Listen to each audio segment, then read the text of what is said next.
Now I want to show you the final product and all the little details I put in that you might have not seen as I was making it. Now the first thing I did was added the lights. They were a little bit too yellowish, but it worked. And all I really did was I used some sticky putty, so you can see right there, to stick it on. A very simple look, but it gets the job done. For the window piece right here, it wasn't fully silver, it had some black parts missing, so I used a silver Sharpie to fill in those little gaps.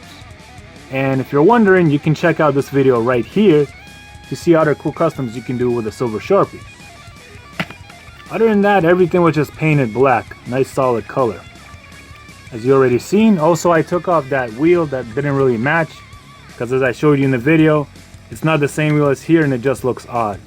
If you want, you can always attach something else to it, but I left it blank for the time being. So for the interior, I built a very simple little structure you can put inside that consisted of a lot of Call of Duty pieces, particularly the little gauges and the radar, such as that and that, and a wheel.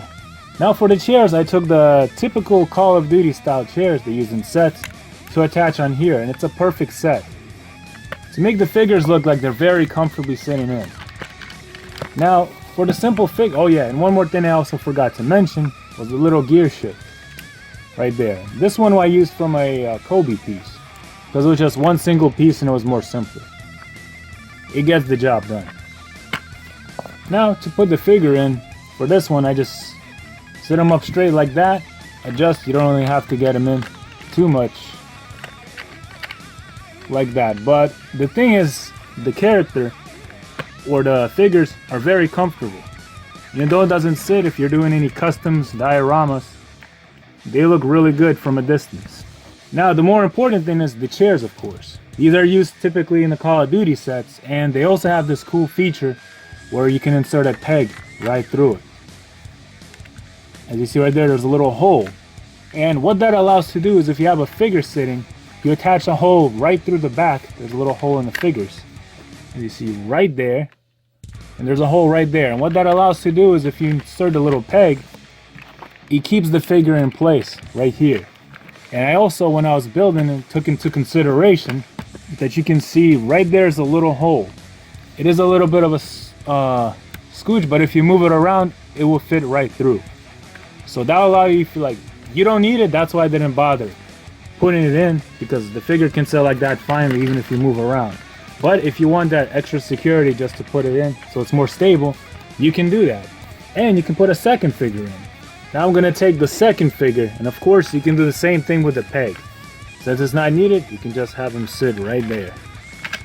And yes, I also included this little thing you can use to hold on. But unfortunately, since I put the little radar, the figure can't grip it all the way through.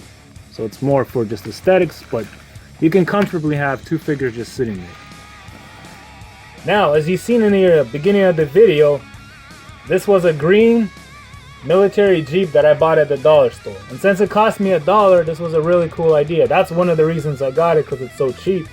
And because of the scaling, I thought this would be a perfect cool little project, and see how well this would fit with the figures. And what it surprised me more was it fit them exactly, better than I ever thought.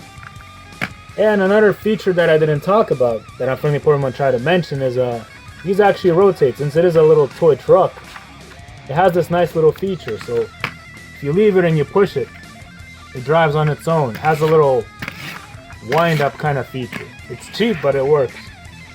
Well everybody, I hope you had an excellent time watching this video. If you did, be sure to leave this video a like, and as always my comrades, if you want to see more content from us, Fitness Shinobi, or Unfriendly Porcupine, subscribe to both of the channels.